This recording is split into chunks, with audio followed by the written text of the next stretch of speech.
सो दोस्तों, question number 76 से आगे की बात शुरू करेंगे हम लोग आज यहाँ पर 76 से 100 तक की। क्या कह रहा है बच्चों? इब्राहिम अलकाजी निम्न में से किस क्षेत्र में विश्व प्रसिद्ध प्रसिद्ध शख्सियत है? हृदय शल्य चिकित्सा, सिविल विमानन, नाट्य मंच या चित्रकला? तो बच्चों, इब्राहिम अलकाजी 20वीं शताब्दी के भारतीय नाट्यशाला के सर्वाधिक प्रभावशाली भारतीय निर्देशकों और नाट्य प्रशिक्षकों में से एक थे। तो यहाँ इसका आंसर भी आपको हो जाएगा नाट्य मंच। वह नई दिल्ली स्थित नेशनल स्कूल ऑफ ड्रामा के पूर्व निदेशक हैं।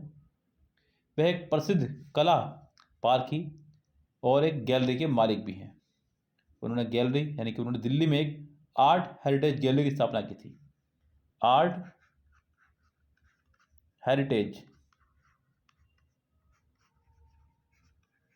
गैलरी, इसकी उन्होंने स्थापना की थी। तो इसका आंसर आपको हो जाएगा थर्ड करेक्ट। बढ़ते हैं बच्चों क्वेश्चनों पे आगे।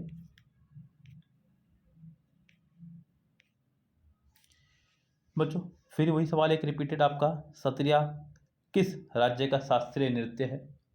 बच्चों यहाँ बात हो रही है सत्रिया नृत्य की।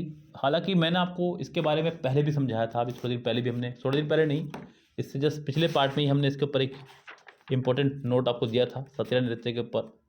बच्चों सत्रिया नृत्य जो है आपका, ये असम का प्रमुख नृत्य है, असम राज्य का। और बच्चों बता दूं मैं आपको, ये असम के प्रसिद्ध नृत्यों में शामिल है।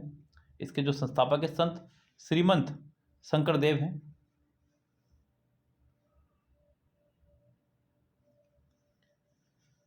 और इसका आंसर आपको हो जाएगा थर्ड करेक्ट। बच्चों ध्यान दीजिएगा, यहाँ पर ये एक नाट्य प्रस्तुति है जिसकी उत्पत्ति मूलतः कृष्ण पर केंद्रित असम में वैष्णव मठों से हुई है। वैष्णव मठ होते जो विष्णु को मानने वाले, यह 15वीं शताब्दी के भक्ति आंदोलन और विद्वान एवं महान संत श्रीमंत शंकर देव से संबंधित है, यानी कि इसके संस्थापक माने जाते हैं श्रीमंत शंकर देव। इसका आंसर आपको हो जाएगा बस असम। पंडित भीमसेन जोशी इनमें से किस क्षेत्र से संबंधित हैं? तो बच्चों पंडित भीमसेन जोशी की अगर बात करें तो बच्चों ये हिंदुस्तानी शास्त्रीय परंपरा के, यानी कि आपका हो जाएगा यहाँ पे आंसर का थर्ड करेक्ट, हिंदुस्तानी शास्त्रीय संगीत परंपरा से संबंधित हैं। और बच्चों ये कर्नाटक घराने से संबंधित रखते हैं और एक भारतीय गायक हैं ये भीमसेन जोशी। और इनके भजन और अभंगों के साथ साथ ये गायन का ख्याल बहुत अच्छे से रखते हैं। 2009 में भारत रत्न से इन्हें सम्मानित किया गया था। भारत रत्न प्राप्त ये गायक हैं, ध्यान रखना, ये इंपॉर्टेंट बात है। रागनी किस क्षेत्र की लोकप्रिय नृत्य लोकप्रिय गीत शैली है? तो बच्चों रागनी की बात करें तो सबसे पहले आपको हरियाणा का नाम समझ में आएगा। ध्यान रखें बच्चों, आज भी बड़ी प्रसिद्ध यहाँ पर रहती हैं रागिनियों का खेल। जैसे कि आपने सुना होगा बच्चों, सपना चौधरी बड़ी प्रसिद्ध रागिनी डांसर ही थी पहले वो, जो आज एक बॉलीवुड तक वो पहुँच चुकी है अपने सिर्फ रागिनी के दम पर ही। तो ये हरियाणा क्षेत्र के काफ़ी प्रसिद्ध है बच्चों वहाँ पर। ये इसमें वहाँ के लोकगीतों को रागिनी के तौर पर गाया जाता है। रागिनी हरियाणवी संस्कृति की विशेष पहचान है बच्चों। वहाँ पर इसे स्वांग के नाम से भी जानते हैं, स्वांग या सांग भी बोलते हैं इसे बच्चों, स्वांग या सांग, इस तरह से। अमृता शेरगिल हैं बच्चों। अमृता शेरगिल क्या है? तो अमृता शेरगिल एक प्रसिद्ध चित्रकार हैं, भारतीय चित्रकार। तो इसका आंसर आपको हो जाएगा फोर्थ करेक्ट। 20वीं शताब्दी की आरंभ की अत्याधुनिक महान महिला कलाकारों में से एक, और बच्चों पंथ प्रदर्शक आने वाली पीढ़ी के लिए। चलते हैं अगले क्वेश्चन की तरफ। कोलट्टम और छोलिया नृत्य शैली किन दो राज्यों संबंधित है? तो बच्चों कोलट्टम आंध्र प्रदेश की नृत्य शैली है। आपको अगर इनमें से एक भी चल जाए तो दूसरा अपना आप क्लियर है आपका, क्योंकि आंध्र प्रदेश सिर्फ एक ही ऑप्शन में, यहाँ पर किसी और ऑप्शन में है नहीं। तो इसका मतलब नृत्य ये छोलिया जो है ये आपका उत्तर प्रदेश की रहेगी। यस, चलिए आगे बढ़ते हैं बच्चों क्वेश्चन नंबर नेक्स्ट पे। जुबीन मेहता किस क्षेत्र से संबंधित हैं? तो जुबीन मेहता पश्चिमी शास्त्रीय संगीत का निर्देशन करने वाले एक भारतीय निर्देशक हैं। वह life of the Israel Philharmonic orchestra के संगीत निर्देशक तथा वेलेंसिया ओपेरा हाउस के मुख्य निर्देशक रह चुके हैं। तो बच्चों यहाँ आपका आंसर हो जाएगा 82 का थर्ड करेक्ट। मैं पे चाहूँगा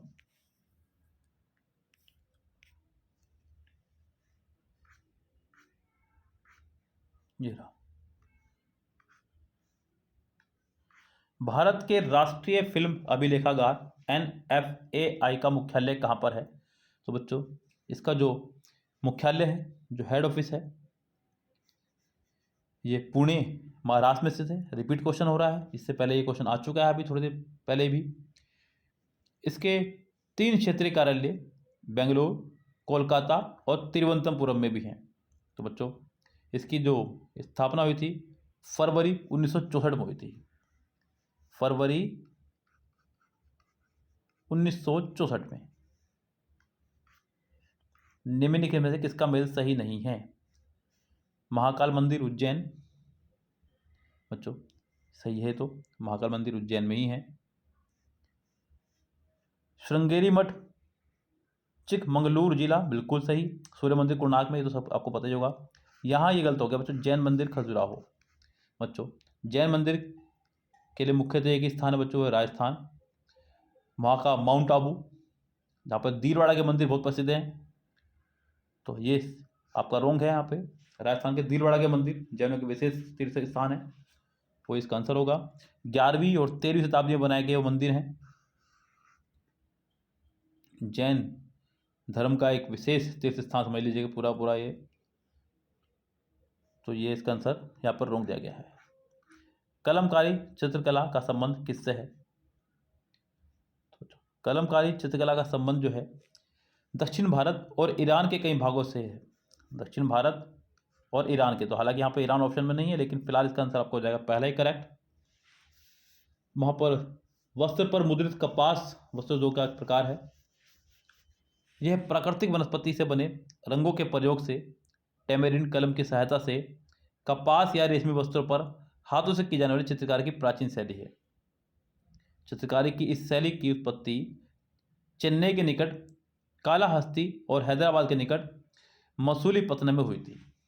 यस, तो ध्यान रखिएगा, इसका आंसर आपको हो जाएगा पहला ही करेक्ट। चलिए बढ़ते बच्चों आगे क्वेश्चन पे क्या कह रहा है।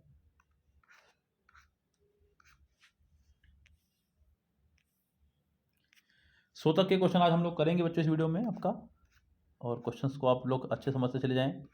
मिलान करना बच्चों यहाँ पे आपका ये बहुत इजी क्वेश्चन हो जाएगा आप लोगों के लिए, क्योंकि इसमें आप लोगों को कुछ चीज़ें ऐसी हैं जो पता है, जैसे कि दिलवाड़ा मंदिर जैनियों के लिए प्रसिद्ध है। मैं इसको थोड़ा सा और ऊपर कर देता हूँ जिससे कि आपको सिर्फ ऑप्शन दिखाई दें। अब बच्चों यहाँ ये मुझे क्लियर हो चुका है कि पहले का 4th है, यानी कि डी है। तो पहले का डी आपका सिर्फ पहले ऑप्शन में है और दूसरे ऑप्शन में है। चलो अब यहाँ चलते हैं बच्चों स्वर्ण मंदिर। स्वर्ण मंदिर बच्चों सिख धर्म के लिए है, दूसरे का सी हो गया है। लो बस हो गया काम खत्म, तो इसका आंसर पहला ही करेक्ट हो जाएगा। तो यहाँ ये चीज़ें हैं बच्चों जो आप लोगों को एक्स्ट्रा मार्क्स देके चली जाएंगी। अब यहाँ पर इसलिए प्रीवियस ईयर पढ़ना बच्चों बहुत ज़रूरी होता है, क्योंकि क्वेश्चन देख रहे हैं आप लोग किस तरह रिपीट हो रहे हैं। लर्स उसके बाद बच्चों एक कमल मंदिर, ये इन्होंने हिंदी में दे दिया है, वरना तो अंग्रेजी में दे दिया था रहता। Lotus temple, yes lotus temple बहाई समाज, और सूर्य मंदिर हिंदू धर्म। चलिए निम्नलिखित में से क्या गुजरात का लोक नाट्य मंच का रूप है? जात्रा, रास, तमाशा या भवई? तो बच्चों भवई इसका आंसर हो जाएगा। भवई को वहाँ पर मुख्य रूप से वेश या सांग के रूप से भी जाना जाता है, नाम से भी जाना जाता है। यह पश्चिमी भारत यानी कि खासकर गुजरात का लोक नाट्य मंच का एक लोकप्रिय रूप है।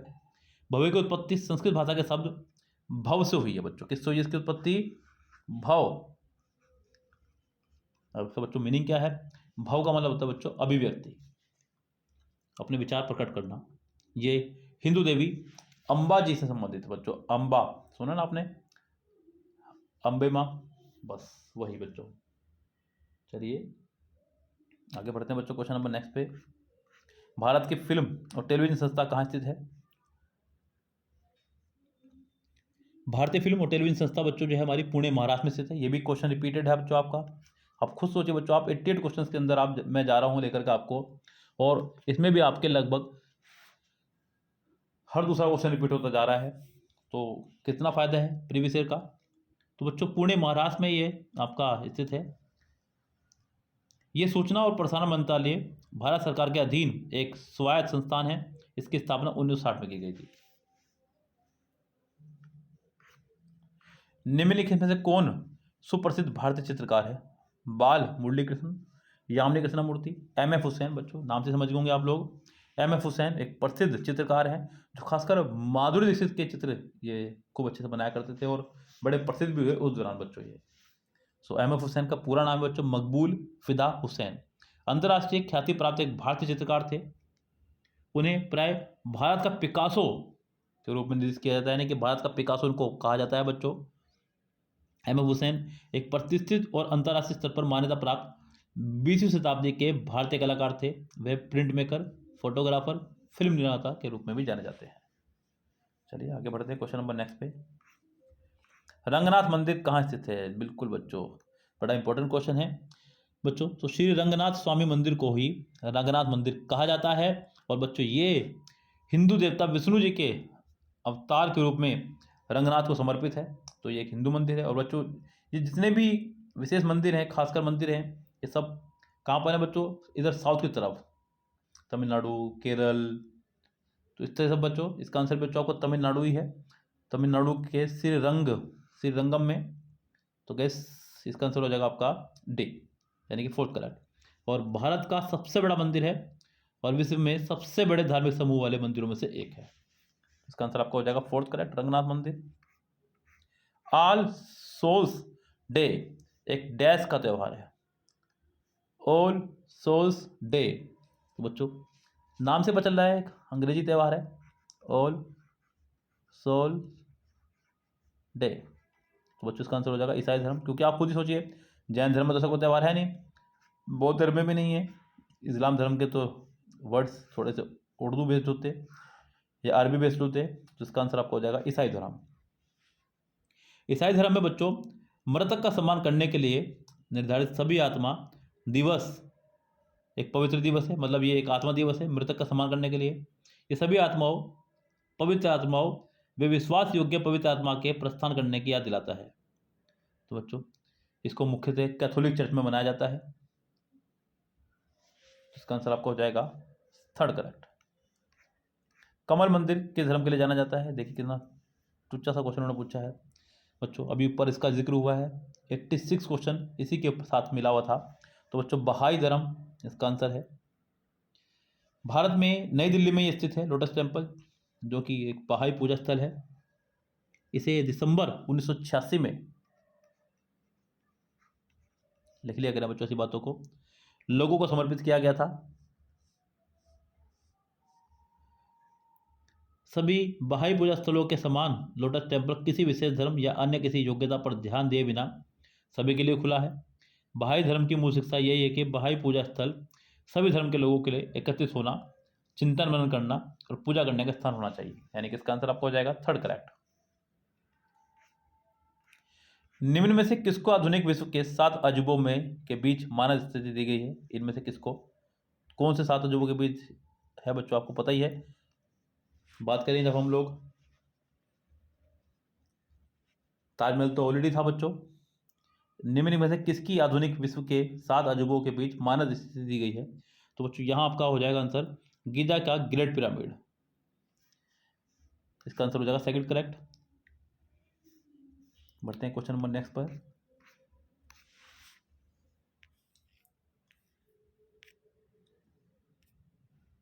लावणी बच्चों कहाँ का लोकप्रिय नृत्य है। बच्चों ये आपको पता ही है कि लावणी जो लोकप्रिय नृत्य है वो आपका महाराष्ट्र का। अब तो खैर ये सभी जगह फैलता जा रहा है। भारतीय मूवीज में भी आपने इनको कहीं देखा होगा, कई बार देखा होगा बच्चों। ये एक परंपरागत गीत और नृत्य का मिश्रण है। ये नृत्य विशेष रूप से ड्रम के एक समान एक यंत्र तथा ढोलक की मनमोहक धुन पर किया जाता है। ये नृत्य महिलाओं द्वारा विशेष रूप से 9 गज की साड़ी पहन करके किया जाता है। ध्यान रखना बच्चों, ये इंपॉर्टेंट है। 9 गज की साड़ी पहन करके। यस, तो इसका आंसर आपको हो जाएगा महाराष्ट्र। निम्नलिखित में से कौन सा युग्म गलत है? अमजद अली खान तबला बजाते थे। देखिए बच्चों, अमजद अली खान एक भारतीय शास्त्रीय संगीतकार है, तो तबला वादक वो नहीं है, यही आपका रॉन्ग है। उस्ताद बिस्मिल्लाह खान शहनाई बिल्कुल करेक्ट है। हेमा मालिनी भरतनाट्यम, शंभू महाराज जी कथक, बाकी सभी ठीक है यहाँ पर। बस ये अमजद अली खान जी के लिए गलत है। ये भारतीय शास्त्रीय संगीतकार हैं जो कि सरोद बजाते थे, ये सरोद बजाते हैं। उनका परिवार बंगस वंश से संबंधित है और खान छठी पीढ़ी के संगीतकार हैं। उनका परिवार सरोद का आविष्कार करने वाला का दावा करता है। उन्हें 2001 में भारत के दूसरे सर्वोच्च नागरिक सम्मान यानी कि पद्म विभूषण से सम्मानित किया गया था।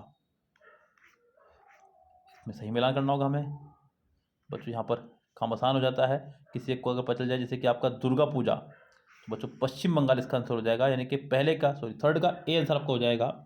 अब जब थर्ड का ए हो जाएगा तो ऑप्शन नंबर 1 में ही है। और देखते हैं और ऑप्शन में भी है कि यहाँ पे इसका आंसर ये वाला जी नहीं है बच्चों, इसका आंसर आपको हो जाएगा पहला ही करेक्ट। यहाँ पर सही मिलान करना है बच्चों फिर से यहाँ पे। अब देखो बच्चों, यहाँ पर आपके सामने ऑप्शन आ रहे हैं निकल के बाहर, कौन कौन से नृत्यकार हैं जो इसमें मुख्य रूप से हैं। देखिए, राधा रेड्डी, पद्मा सुब्रमण्यम, सितारा देवी। बच्चों, राधा रेड्डी कुचिपुड़ी के प्रमुख नृत्यकार हैं। सी, अपने पति राजा रेड्डी के साथ एक कुचिपुड़ी नृत्य दंपत्ति के रूप में प्रसिद्ध है। राजा रेड्डी पति का नाम है, इसका पहले का आंसर सी है। और जो ऑप्शन में अगर देखें तो 2 में आ रहा है। उसके बाद बच्चों पद्मा सुब्रमण्यम, बच्चों जो पद्मा सुब्रमण्यम है ये एक भारतीय शास्त्रीय भरतनाट्यम की नृत्यका है, और सितारा देवी कथक की। तो ये आपका पूरा ही क्लियर कर दिया है मैंने। माधुरी दीक्षित बच्चों किस भारतीय नृत्य कला संबंधित हैं? माधुरी दीक्षित बच्चों एक पेशेवर कथक नृत्यांगना है। आपका आंसर हो जाएगा थर्ड करेक्ट। उसके बाद बच्चों बाकी जो दे रखे हैं, बच्चों आपको याद होगा एक बड़ा प्यारा गाना आया था माधुरी दीक्षित का, देवदास का, काहे छेड़ छेड़ मोहे। तो बच्चों उसमें इन्होंने कथक ही दिखाया है, और उसको जो सजाया था, उन्होंने सजाया था पंडित बिरजू महाराज जी ने। यस, तो बहुत सुंदर डांस, वह उसकी बहुमुखी प्रतिभा के कारण उसे सर्वश्रेष्ठ बॉलीवुड नृत्य की मानते हैं। हेमा मालिनी के बाद एक सबसे अच्छी डांसरों में से एक है माधुरी दीक्षित। यस, चलिए आगे बढ़ते हैं क्वेश्चन नंबर 99 पर। तमिलनाडु के जल्लीकट्टू किस त्यौहार का एक हिस्सा है? तो बच्चों जल्लीकट्टू बैल को नियंत्रित करने के लिए खोला जाने वाला एक खेल है, जिसका आयोजन 4 दिवसीय पोंगल उत्सव के तीसरे दिन अर्थात मट्टू पोंगल वाले दिन पोंगल समारोह में एक भाग के रूप में तमिलनाडु किया जाता है। तो जल्लीकट्टू शब्द की उत्पत्ति तमिल भाषा तमिल शब्द जल्ली यानी कि सोना या चांदी के सिक्के, और कट्टू यानी कि जिसका अर्थ है बंधा हुआ, तो सोने या चांदी के सिक्के से बंधा हुआ। तो बच्चों इसका आंसर आपको हो जाएगा पोंगल। 99 का सेकंड। क्वेश्चन नंबर 100 और लास्ट क्वेश्चन होगा इस वीडियो का। इकेबाना एक जापानी कला है जो कि डैश से संबंधित है बच्चों। तो इकेबाना फूलों को सजाने से संबंधित है। इकेबाना फूलों के प्रबंधन की एक जापानी कला है। इसे काड़ो के नाम से भी जाना जाता है। किसके नाम से? काड़ो, ध्यान रखिएगा। इस कला को मृतक की आत्मा को फूल चढ़ाने की बौद्ध धर्म विधि से विकसित किया गया है। यह अनुशासित कला का एक रूप है जिसमें यह व्यवस्था एक सजीव वस्तु की तरह है। तो दोस्तों इसका आंसर आपको हो जाएगा सेकंड करेक्ट। तो दोस्तों आज की इस वीडियो में इतना ही, मिलते हैं आपसे अगली वीडियो में, तब तक के लिए bye bye, have a nice day.